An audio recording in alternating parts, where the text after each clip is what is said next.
Dear friend, you can grow your personal and business brand by creating a strong network through podcasting. Create real human connections, have the ability to share your story and interesting point of view. To get started, you can make use of the special offer for friends of this podcast, which is on kitcaster.com/mirror. kitcaster.com/MIRROR. The link and further instruction or details will be found in the show notes for this episode. Thank you. Don't forget to follow us on Apple Podcasts, Spotify, or Google Podcasts, or whatever platform you listen to this on. Thank you. Hello, and welcome to Mirror Talk Podcast. Your moment of greatness starts now. Today's guest is referred to as the Fear Guy. He's an alchemist and a coach. He's a life enthusiast and intuitive coach. Welcome to the show, Ben. How are you doing? Toby, thank you for having me. I appreciate you. That's interesting. I haven't heard the life enthusiast thing in a minute, but that is true. I'm all about loving life and and trying to get the best out of it because to me, I don't see any other option. So thank you so much for having me. I appreciate it. And like I told you before we started recording, you're definitely a light and not necessarily just what you do. Like I know this podcast is successful, but just in the way you show up and just like knowing you for 5 minutes, I can already tell that you light so many people up. So thank you for having me. Thank you so much for joining me. I'm truly excited to have you here, and I'm looking forward to learning about fear and all the possible things. Yes. As in, I've been looking forward to this episode actually for quite a while now. Awesome. So thanks for joining me on this episode. And so welcome. you are known as a fear guy, and I would love to know about your fear, your own journey of fear, and how you came about to become the fear guy. Can you share this with me? Yeah, for sure. So, I mean, it is a good question, right? Because who calls themselves the fear guy, right? I mean, it's kind of how I view it is, one, I don't take it super seriously. My mom doesn't call me the fear guy. She still calls me Ben, But but also it's like an alter ego sometimes, when like a superhero, sometimes like Superman, Clark Kent type of thing that's how I view it is, but at the same time, it really is me. Like that's who I am as a human. It's a hat that I wear. It's an identity that I choose to use at times. And how my own journey with fear is really interesting. And so it's not that I don't feel fear, because every human feels fear, but my relationship with fear is different. So I believe and I know that I chose to come to Earth for a purpose, and that purpose was specifically for this. That doesn't mean it's not going to stay this. It's not going to change. Like it's going to change. It won't be the same forever. Like I'm always being prepared for the next thing. But as a kid, I was definitely different, and my upbringing definitely even prepared me for this role. And so what I mean by that is, yes, I still have fear, and I still do to this day. Like it's always a continual, like unlayering and remembering and removing and releasing and leveling up and all those fun things. But for me, the first big moment that I had with fear was actually on my 19th birthday, or close to it.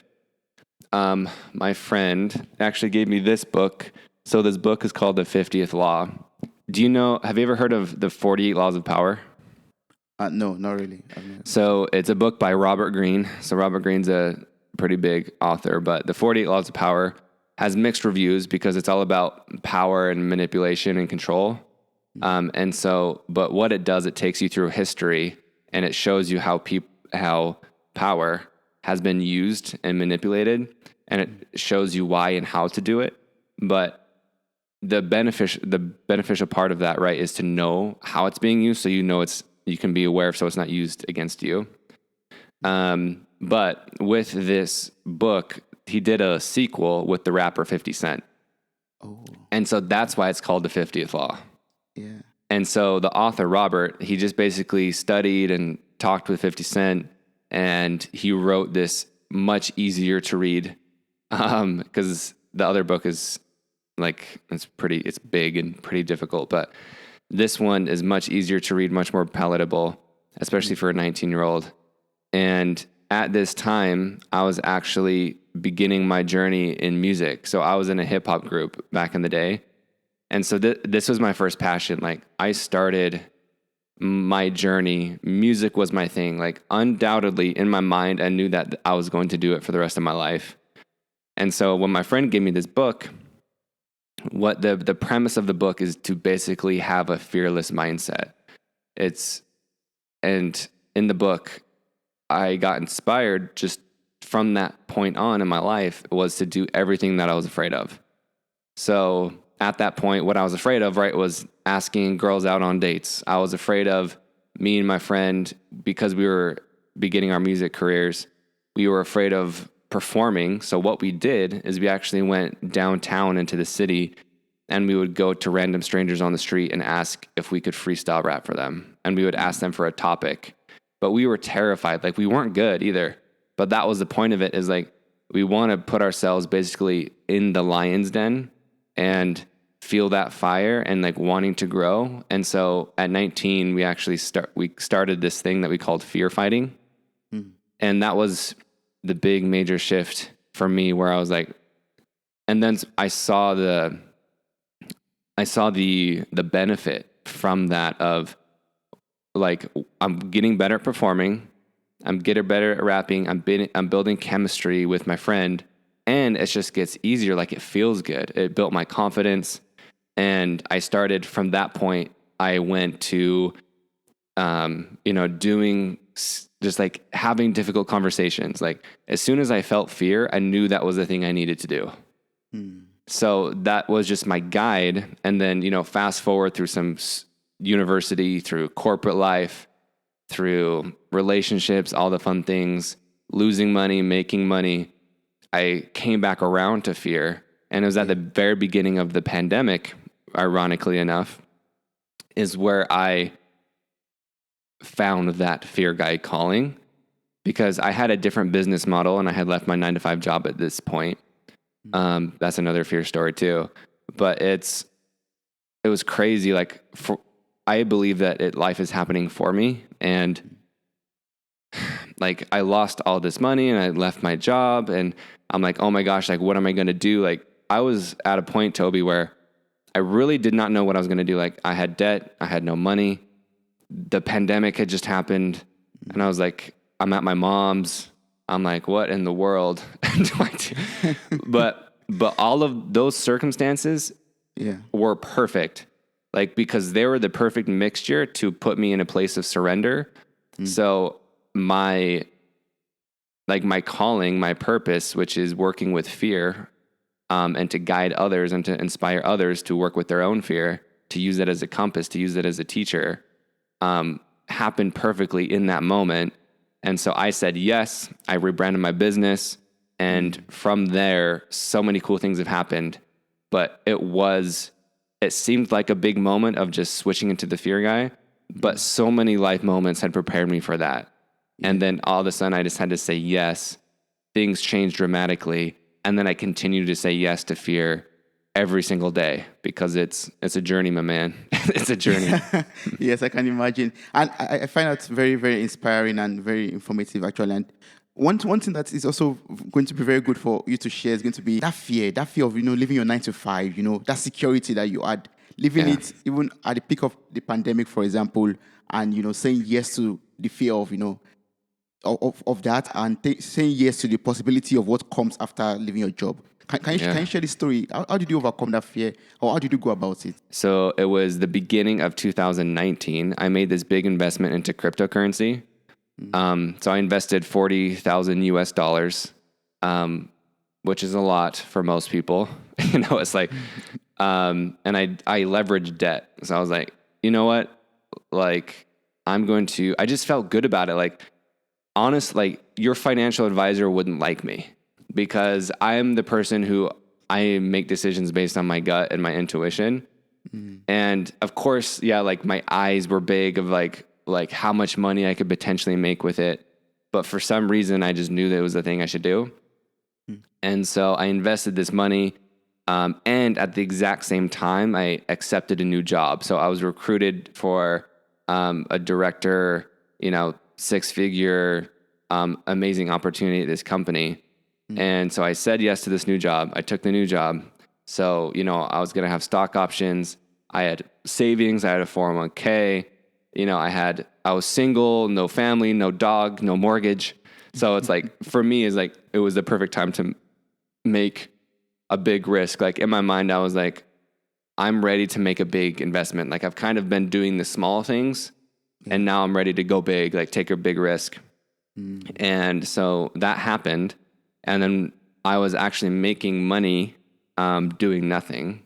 And so I started to take some out. I started to reinvest some. And then eventually, like 6 or 7 months later, I was like, why, this is potentially making more money than my 9-to-5 job.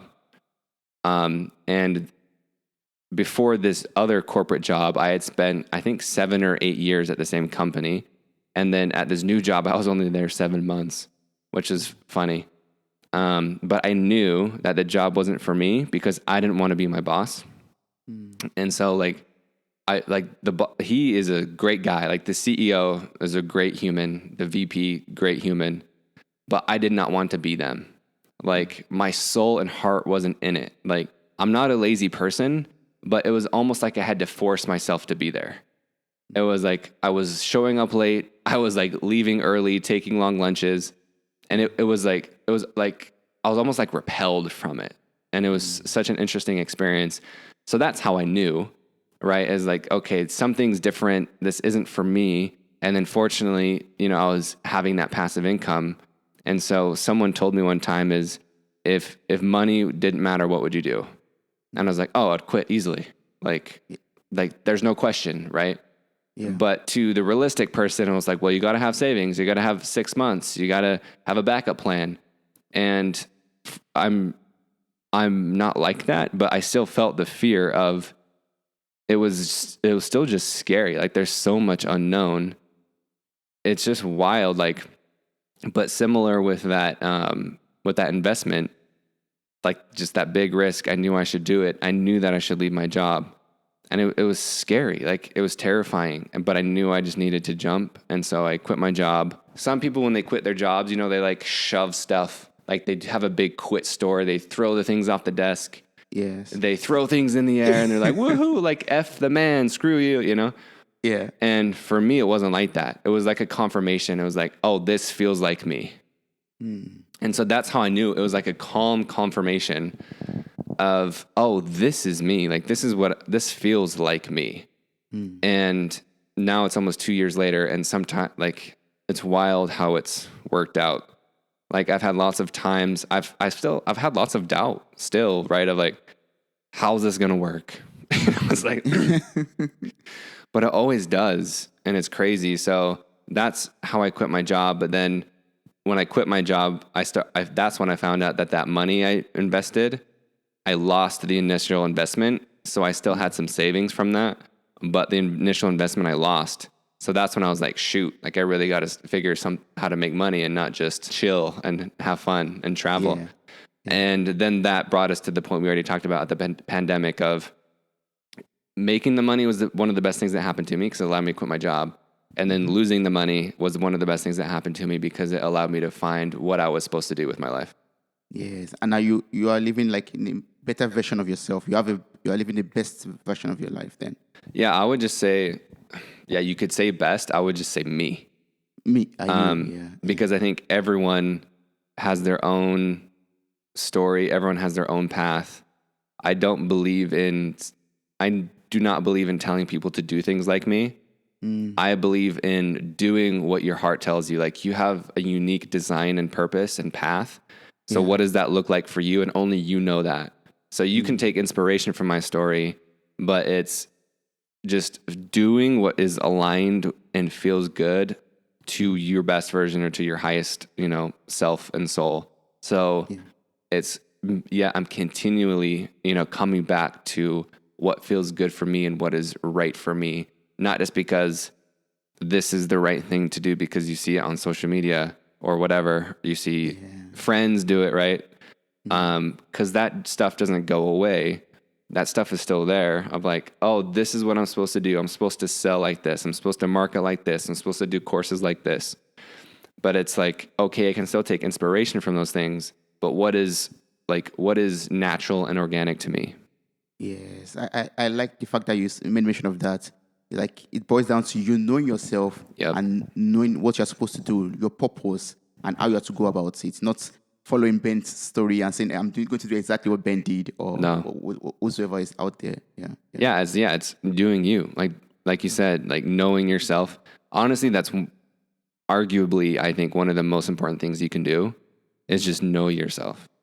Yes. And how you begin to know yourself is make mistakes, and like, and find out what you don't like or find out what isn't you. And yeah, like it's fascinating, but yeah, long story short is, do what is natural and aligned with yourself. Yes.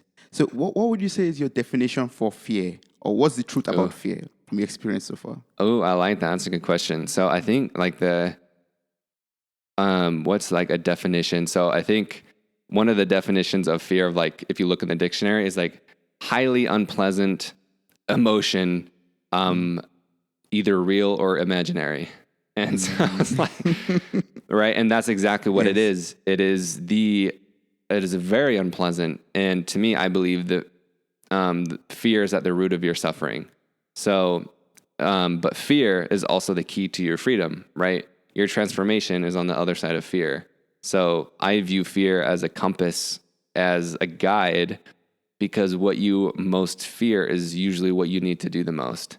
There's a quote by Joseph Campbell of, "The cave you fear to enter holds the treasure you seek."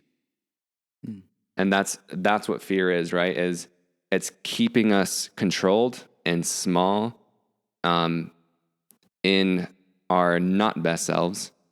But that's also what we need to do to become our aligned, organic, best, highest self.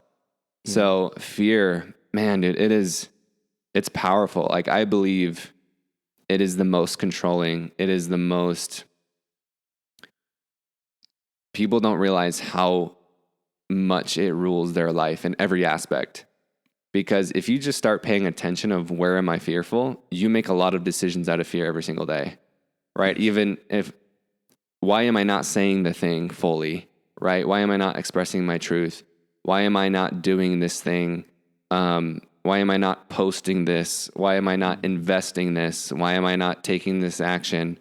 Like there's anything that you feel dis-ease or uneasy about, or you feel resistance to, the root of that is always fear. I can really relate to that. Like, posting on social media, for example, we always have the fear of how will it be accepted? How will it be seen?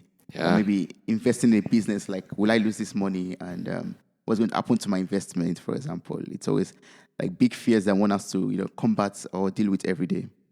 Yeah, it could be, like you said, small ones. And there's definitely big ones, right? Like going into a relationship or leaving a relationship or going into a job or leaving a job or new city or new town, like, or leaving, like it's interesting how, all those things, but like you said, fear of being seen.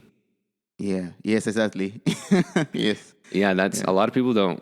Yeah. it's so fascinating. Like, there are so many different fears, but really what they come down to is like the fear of not being good enough and the fear of being unlovable. But how do you deal with that? Like, let's just jump into that already. Yeah. How do you deal with the fear of not being seen or not being lovable, loved, or accepted as you want to be? That's beautiful. I mean, Toby, so for you, why did you not want to be seen? Why did I not want to be seen? Yeah. I just feel mostly because maybe I'm shy or something like that, and I don't want too much attention or necessary attention or something. Perfect. Because you don't want to attract attention because why? I don't know. It makes me feel, it makes my skin crawl and makes me feel uncomfortable. And I love that. Yeah, thank you. And right, I can tell, and it makes other people feel that way too, right? Of attracting attention means something to you. So that's why I'm asking those questions, right? Of I'm afraid to be seen. There's different stories, right? So it could be that you believe being seen is wrong. So, right, of I don't want to attract attention because that means I'm not humble. So that's something that I have dealt with, right? Is I don't want to make people think that I'm better than them. Does that ring true to you at all? Yes, like the last part. I don't want people to think that I think I'm better than them or something. Yeah. Yeah. And that's common for people like you and me who were so nice. It's like, and we're so loving. But the ironic thing, right, is fear is protecting you from the exact thing that you want to do, right? Because fear is protecting you from, okay, I don't want to be seen because I don't want people to think I'm better than them.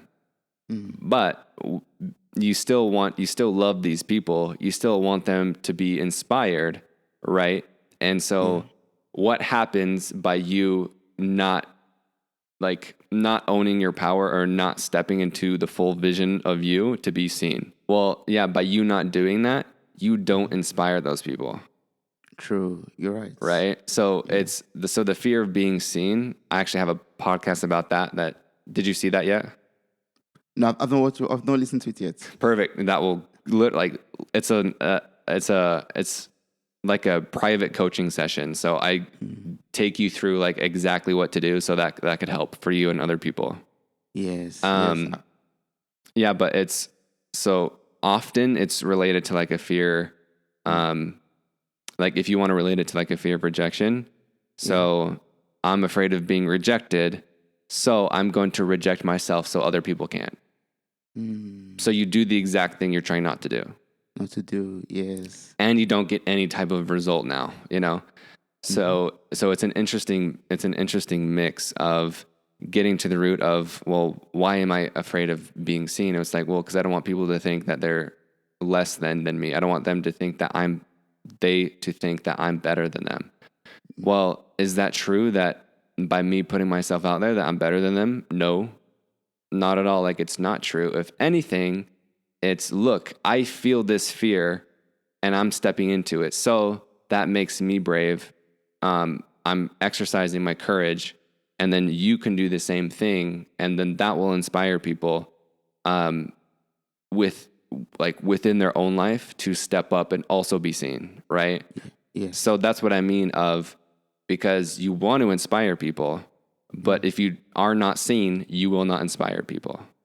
True. So that is the choice, right? Of, okay, if I listen to fear, I'm not going to do the thing that I want to do. So how can I learn to, love fear or embrace, all of this fear? How can I do that?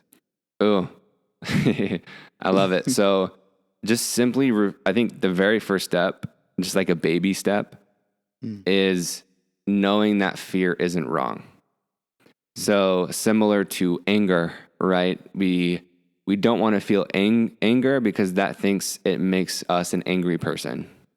Yes. Right? Or I don't want to feel sadness because that makes me a sad person. Which that isn't true either. So if I feel fear, that doesn't make me a fearful person, or that doesn't make me wrong. It makes you a normal functioning human. Like every single person, you are designed to feel fear, right? So at a biological level, your brain is always looking for what's wrong.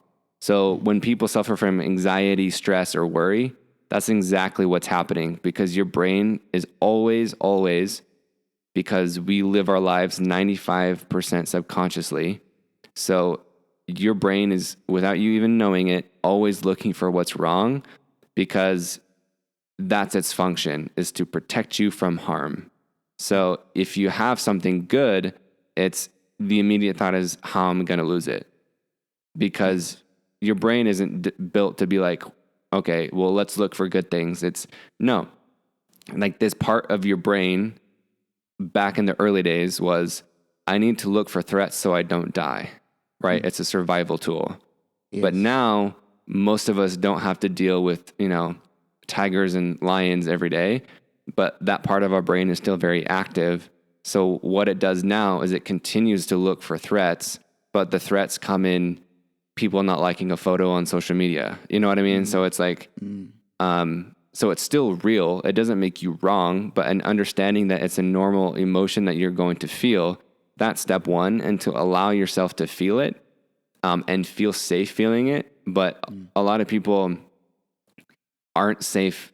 It's this weird relationship where if you grew up in a chaotic or stressful environment, fear is going to feel very normal to you. What that means is that has now become your baseline. That has now become your default.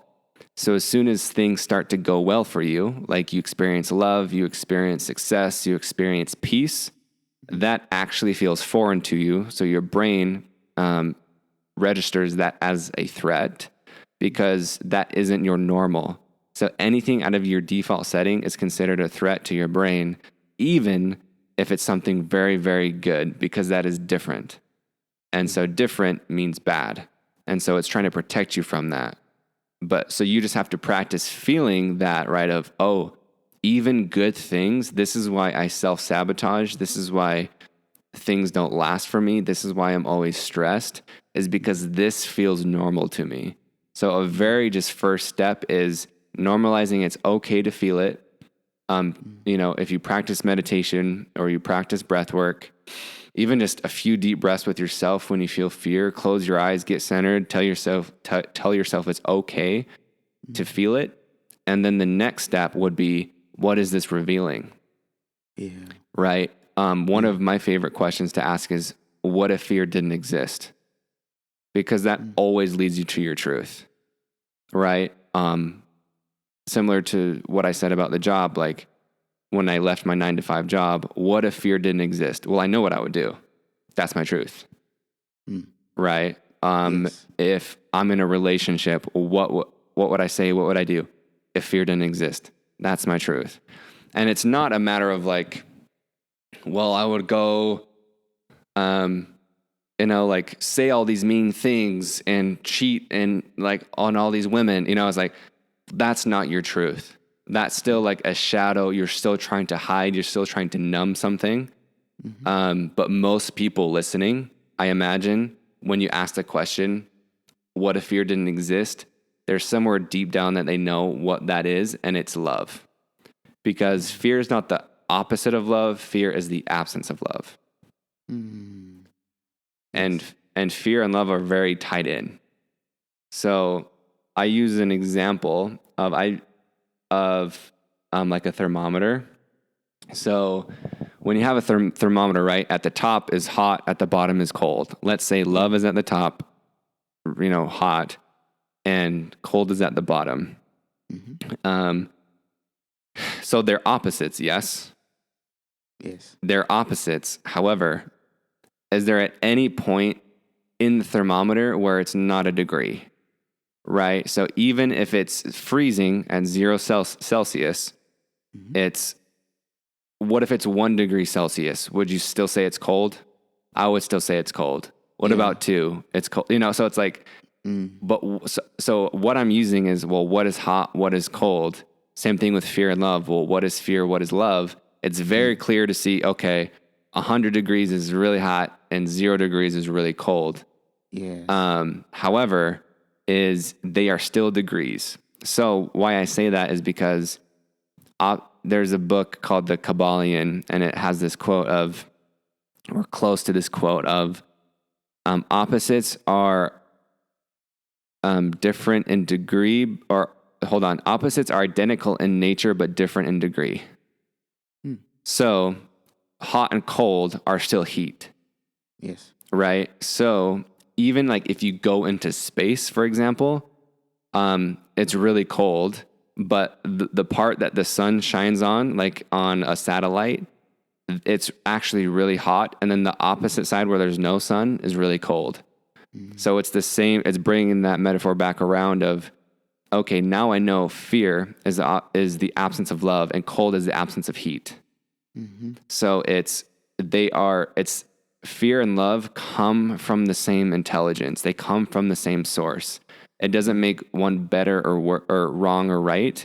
But when you know that fear is the same intelligence, it's the same energy that love is made out of, because they're both like to stick with the metaphor, it's still a molecule, right? So if you have ice, you still have water molecules. Like they're closer together and they're not moving. Well, they are moving still. And we could talk about that too, because energy is everything. But right, those molecules are still moving, but they're close together and frozen, versus once they get really hot and gaseous, they're free and moving all over the place. True. Right? And the same thing with fear and love. But it's still a water molecule. It's still 2 hydrogen and 1 oxygen. So even if it's in the gaseous state or if it's in the frozen state, it's still a water molecule. So that's what I mean is opposites are are identical in nature, but different in degree.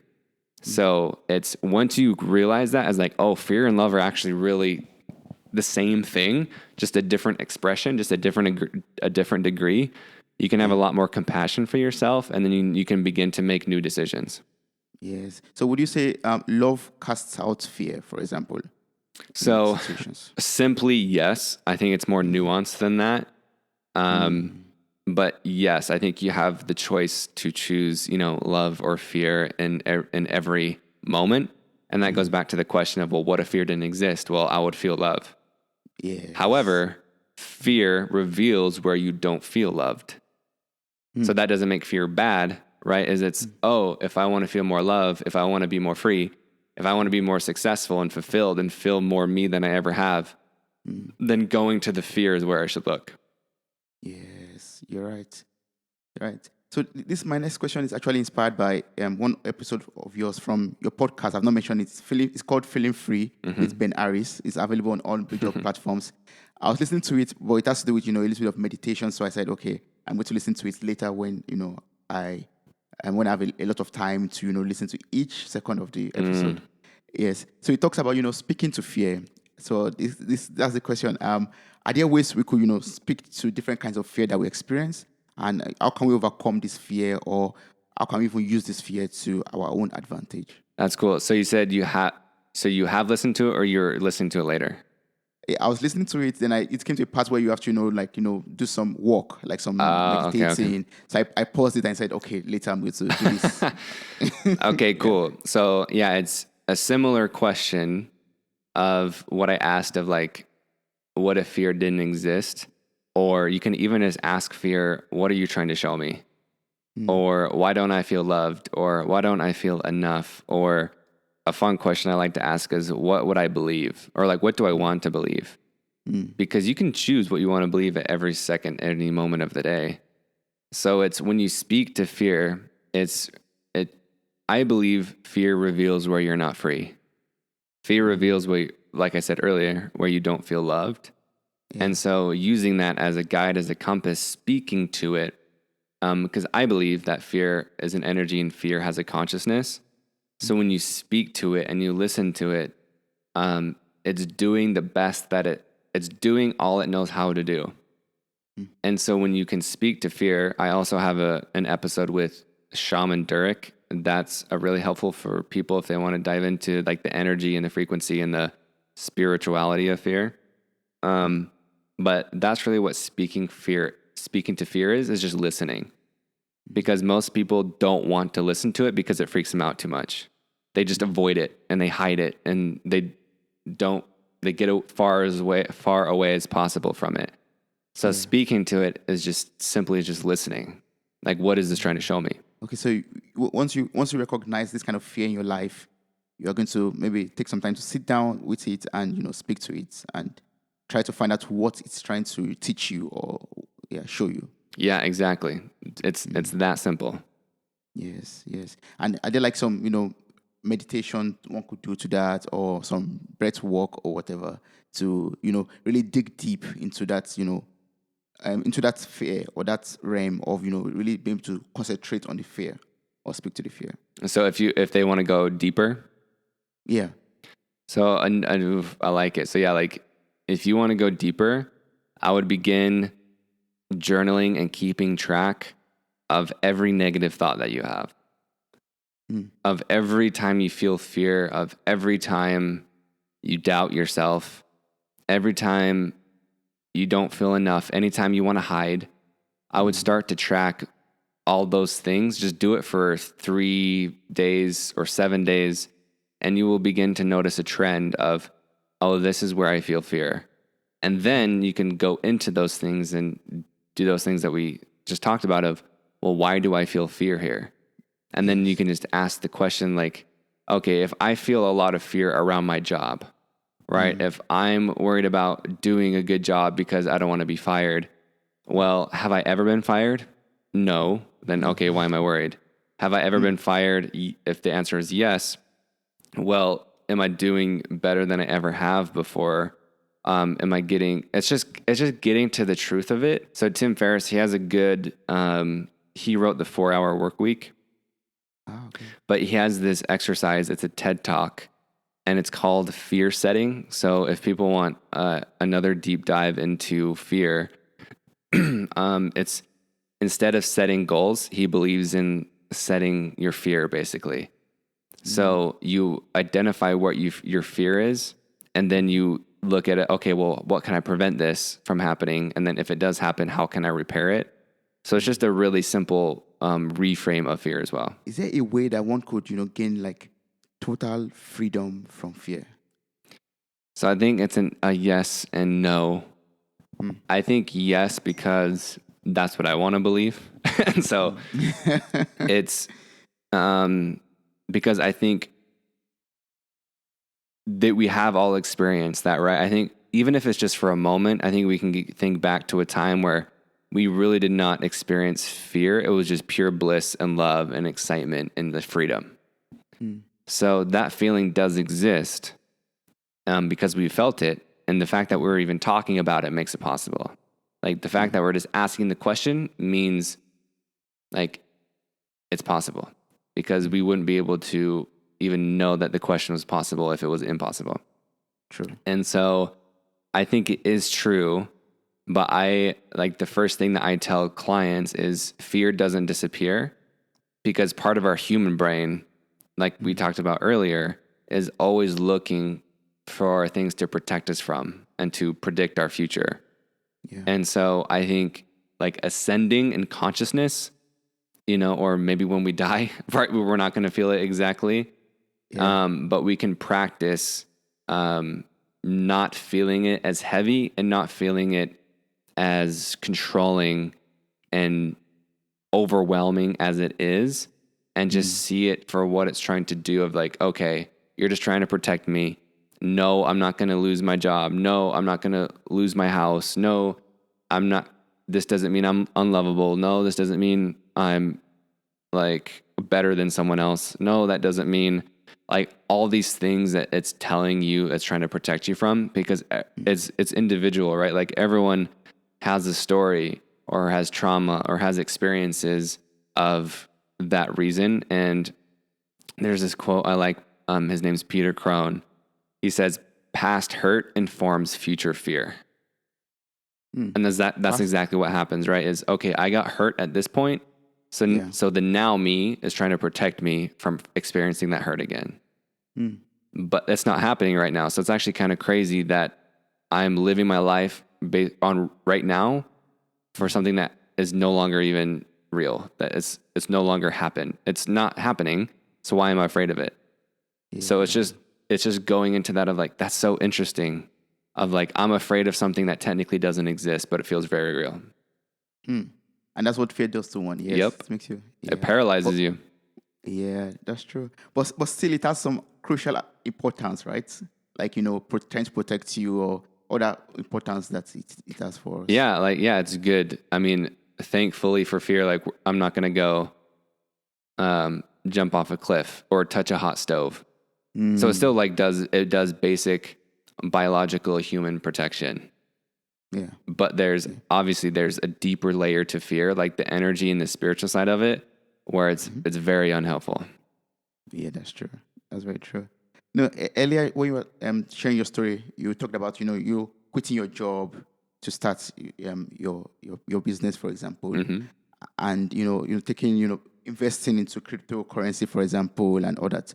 So in this world, I know I've noticed in the little time I've spent on Earth right now, I've noticed that things are very fast and dynamic. So how can we let go of that fear of not catching up or not meeting up with our with the high demands of this world, and how can we embrace new beginnings? For example, how can we even look forward or be excited about trying out new things, going to new places, and experiencing new things?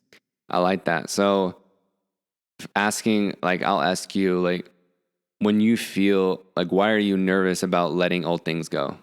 Or like, why are you nervous about leaving now, right? And why do you fear new exciting things?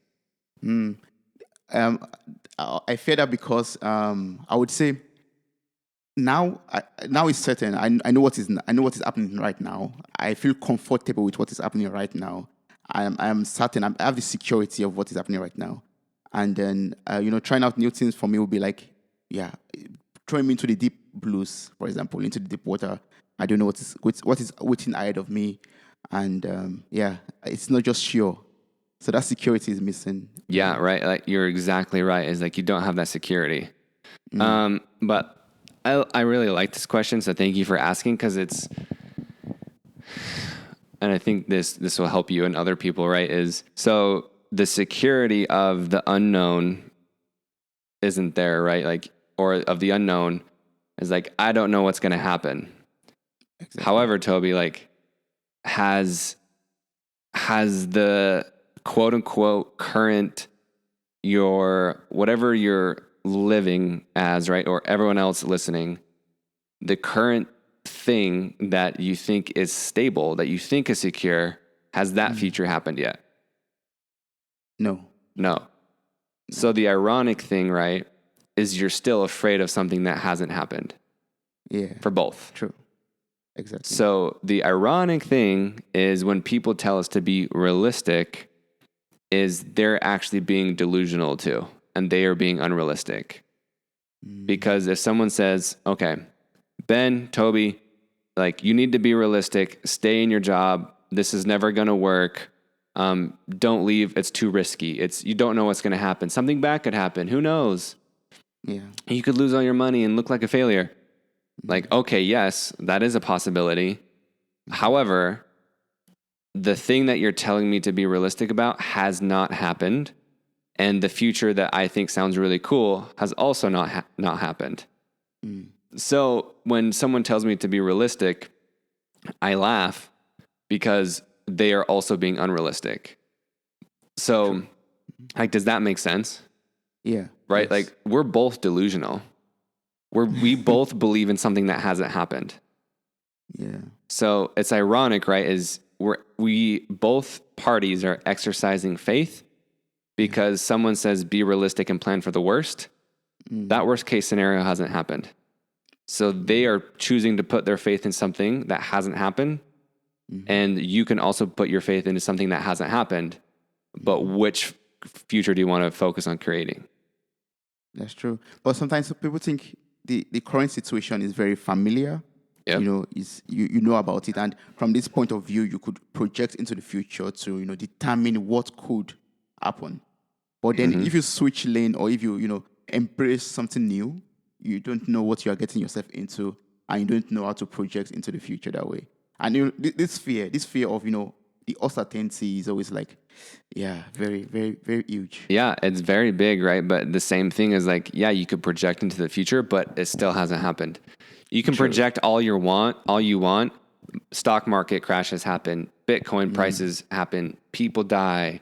Wars happen. Like, unfortunately, car crashes happen. Shootings happen. Like, all these things that are unfortunate is, they're less likely to happen, because we can look at the data and say, okay, well, this is maybe less likely to happen. But the bottom line is, yes or no, has it happened? No, it hasn't happened yet. Okay, well, what future? It may not be quote unquote less likely, but there's a part of your brain called the reticular activating system. So your brain looks for what is familiar. And so if I choose to believe that this is a possible future, then my brain automatically starts to look for it. Like, have you ever bought a new car before? No, not personally. Do you own a car at all? No, I don't own a car. Do you have a dream car? Yes, I do. What is it? Oh, it's going to be. I actually have a lot of dream cars actually, but it's going to be a Mercedes EQ, like one of these electric new Benz. Cool. So you probably see a lot of. I mean, I know you're in Germany, but you probably so you'd see more than me. But you see a lot of. I imagine you see a lot of those cars or similar cars on the street driving, right? Yes. Do they catch your attention and do you look at it? Of course, yes. Perfect. So because that is your dream, the part of your brain is now looking for that familiar thing because you've chosen to believe that this is what I'm going to have one day. So it's just a pattern recognition system. You could get as spiritual or woo as you want, or you can just stick to the psychological point of it. Your brain is looking for to recognize those patterns to confirm that you are correct. So because your brain doesn't want to be wrong, the ego does not like that. The ego doesn't like being wrong, and that's part of the familiarity, right? Of the ego protecting you and staying in the familiar place. So you could flip like the worst case scenario of like, this is more familiar. I'm using this real life example because you are seeing Mercedes and other people. As soon as you decide, oh, this is the new car I'm going to get, you start seeing those everywhere. But those cars have always been there. True. Yeah. So it's just turning on the part of your brain of, I am now going to recognize this. And that's part of your subconscious, right? Because now you believe you've turned on a switch of Mercedes are important to me. So it's your subconscious is always scanning, oh, that's important. So now I see it. But if you decided to find Toyotas, you'd probably start to see those too. Yes. You know, it happens to me with Teslas also when I see Teslas on the street. Yeah, exactly. Right. It's like, But how many Toyotas have you not seen because they're not important to you? Oh, so many. Yeah, exactly. Yeah. True. Okay. Oh, that's good. So can you we've talked a lot about fear, and there's one question that is important to me because I'm a guy, and that is with the men's vulnerability and emotions. Can we connect this with fear also? And how do we express our emotions without having the fear of it being taken the wrong way? How can we be vulnerable and let go of the fear of being vulnerable? Man, you ask good questions. I appreciate you so much. And this is something that I'm still, always discovering and leaning into. Because, so for me, I grew up with a lot of women around me, a lot of feminine energy. So I've been soft, quote unquote. I've been sweet. I've been sensitive. And I thought, for someone like me, I thought I was pretty good with emotions. And I've realized, wow, I'm actually not that good at them. So I don't think it doesn't matter who you are. A lot of men, it doesn't matter if you're the tough masculine guy or if you think you are in touch with your emotions. There's a lot of fear with it. And so so if you're like the typical man who has a fear of emotions because you don't want to look weak, that's one. Or speaking from personal experience, what I mentioned earlier is like, I don't want to feel sadness because that means I'm a sad person, or that means I'm doing something wrong. That means I'm not being positive enough. So that's what my identity was built on, is being super positive. So if I'm not positive, then I get the feeling that I'm not doing enough. Yes. So it could be a mix of things, right? But in either case scenario, it's, okay, well, one, you're not your emotions. So feeling an emotion does not, if I'm angry for 10 minutes out of a day, does that make me an angry person? That's less than 1% of my day. You know what I mean? So true, it's no, that doesn't make me an angry person. And for the person who is afraid to feel emotions, like they think that they're weak or whatnot, this is the ironic thing about fear. And you'll see there's a lot of irony with fear is, I've seen this with men sometimes, right? I don't want to feel emotions because, it's feminine or it's womanly or it's weak or I'm not strong enough. So many different things. But the ironic thing is choosing to not feel emotions is because why? Because you fear, you fear what a lot of people would think about you, actually. Yeah, you are making an emotional decision. Yes. True. Right? True. So isn't that ironic? Yeah. Like, you're right. because Yes, I don't want to feel weak, so I make a decision to shut off my emotions, but you're still making an emotional decision, so you're doing the exact thing that you're trying not to do. True. And what happens, right, is now that I'm shut off and I'm not communicating, that hurts my job, that hurts my relationship, that hurts my connection with my God or spirit or whatever. It hurts my relationship with money and success, because now I'm not in touch with like intuition. I'm not in touch with those gut feelings that, those ideas, like that's where emotions come from. Is so being in touch with that, it's creativity. It's not just like, I don't want to feel these emotions. It also increases your amount of joy and even peace instead of just being a robot. So shutting down and not feeling emotions is one, making an emotional decision, ironically. And then it's making your life more or less enjoyable. And I actually look at this an interesting way, because men typically tend to be more logical. And so I think about it in a logical way. Is feeling my emotions going to be more helpful or less helpful? What would you say? It's going to be more helpful. Boom. More helpful too. So I just look at it like binary. So feeling my emotions is more helpful to me. Yes. And so I feel it. That's a logical decision. And so now I'm like, it's the smart thing to do. It's not just to do it because that's the right thing. Like, yes, I consider myself a good person, so I'm going to do it because I know it's the right thing to do. But also for people who are doubt, it's also the smart thing to do. Yeah. Yes. So you say, let's go off the fear, feel your emotion, be vulnerable. No matter if you're a guy or a lady, just, express yourself. Yeah, I mean, you're lying to yourself, Yeah, be aligned to yourself. If you're not feeling it, there's some, like, it even makes you sick. I mean, that's part of the logic behind it too, of there's evidence that you shutting down and keeping your emotions inside of you is making you sick. Like, it's making you physically ill. Yes. So that's like, I believe that's what cancer comes from. That's what, like, chronic stress, like gut issues, heart issues. In America, heart disease is like the number one killer. Like, so all these things are all stress based because we keep emotions inside. We eat terrible food. We make all fear-based decisions. I mean, so many other reasons too.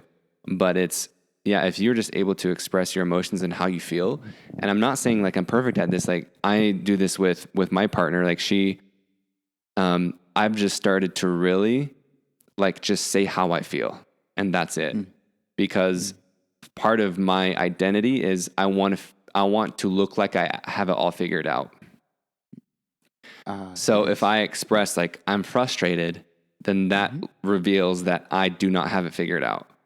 Exactly. But if I continue to feel that and I store that, I'm never going to have it quote unquote figured out, because I'm going to get frustrated over and over again. So if I want to let that emotion like go and not let it have control over me, then I need to feel it, and then like, cause it passes. Like, it's not a forever feeling. Like it's like a river, right? Like, it just keeps moving. Like, if I put a leaf in the river, it just keeps passing by. But if I put a dam, that leaf is just going to keep spinning in the water right there. Yes. That's the same thing with your emotions. It's like, it's literally energy in motion is an emotion. So you have to let it just pass and go through you. But if you resist it and try and block it, it stays longer and it stays stuck. So you are telling us not to bottle up our emotions, let it flow like energy. Yeah, flow, baby.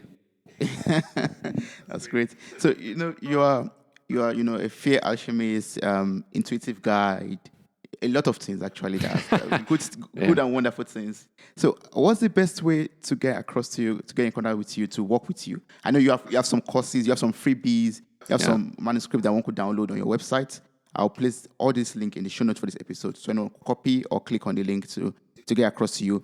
But can you tell us about your courses and about what people can, get from you to in order to become, free from their, fear of whatever they have, or in order to live their purpose, in order to become, a better version, not to become themselves, not a better version of themselves, but to become themselves. Ooh, I like that. Yeah. So thank you, brother. Yeah. And so there's tons of freebies, right? So like the podcast Feeling Free has so much stuff on there. Like really, I feel like it's a freaking university on there. But, and then, there's meditation, there's a guide. So there's free stuff on the website you can get. And then, if you want to work with me, but actually I like when you said that, it actually sounded like walk with me, which I even like better. Like, because that's how I view it. I view that I'm walking with you. I don't believe that you need to be fixed. That's the biggest thing when people come to work with me is like, I don't believe that I'm fixing you. I believe that we are just activating and remember what is already inside of you. Because fear and trauma and victimhood and all these lies, the programming, conditioning, that is not who you are. So, right, going back to like what we said about being the best version of ourselves, yes, but also it's just more remembering and unlearning to become who we already are. So that's the ironic thing about it is, so that's what I believe. Like, so you can work with me in a mentorship setting if you feel called to, like I do breakthrough sessions. If you're in the US, I do retreats. My next retreat is in October. Or if the world is open, you could travel. Like when we did one right before the pandemic happened, it was in San Diego, California, and someone flew out from Sweden, which was super cool. That was like a big honor to me. And the crazy thing is she decided 5 days before, it was crazy. She decided 5 days before that she was going to fly out and come. I'm like, all right, well, let's freaking do it. And so, just like whenever you're ready, I mean, and I offer and invite you to trust that feeling and lean into that fear. Because usually when you feel really excited and you feel terrified, that's a good knowing like, okay, this is for me, whether it's working with me or anything else, right? Following the intuition of I'm excited because like I feel light and I feel energized because of like I feel who I am and what I can be without fear, but also I'm terrified because fear is trying to protect you, right? In the known and in the familiar. So it's totally normal to be excited and terrified. Terrified. Wow, that's awesome. So is there like a closing remark you would love to give me or the listeners out there? I've learned a lot from you already in regards to fear, vulnerability, and everything. But is there still something deep down in that well of wisdom of yours? Thank you, sir. I appreciate you. There was something when I was speaking, like I think 5 minutes ago, I forgot what it was, but the biggest thing that I feel called to share is it's similar to what I just said of like, you don't need to be fixed. Like really, like nothing is wrong with you. A couple weeks ago, I had a retreat and someone had a belief of, because she had been clinically depressed for 5 years, on antidepressants, going through therapy, all the things. And that had become her identity so much that we figured out in the retreat that she had a belief that if I'm no longer suffering, then people will no longer love me. Because, right, suffering and depression has now become her normal. And her family and society is treating her differently and showing her love because she's depressed. And so this is why we get stuck in depression, in victimhood, in whatever you want to call it, and just unhelpful thoughts and behaviors, is because we subconsciously are being motivated to stay in that behavior. And so she figured out in just 3 days compared to 5 days of therapy, or 5 years of therapy and then 3 days in the retreat, is that, okay, like I have not, like, yes, I've been wanting to not be depressed anymore, but subconsciously I had this belief and this fear that if I wasn't depressed anymore, then I wasn't going to be loved. And so bringing that in of, yes, you have so many different layers that you probably don't know about, but tying that into there's nothing wrong with you for that either. Like you are incentivized how your brain works, how society works. It's nothing is wrong with you. Nothing is wrong with society. Nothing is wrong with whoever, because everyone is doing the best that they can. But now that you have this new information, you can make a new choice. You can build a new life. You can remember who you are.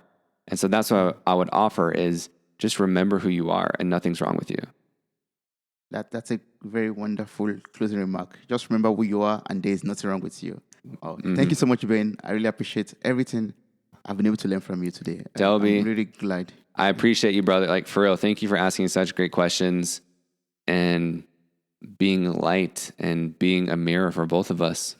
Thank you so much. You're also a wonderful source of light also. Thank you. I can see that. I can feel it. Wow, you made it to the very end of this episode.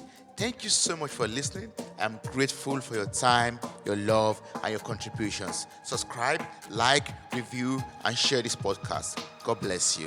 Bye.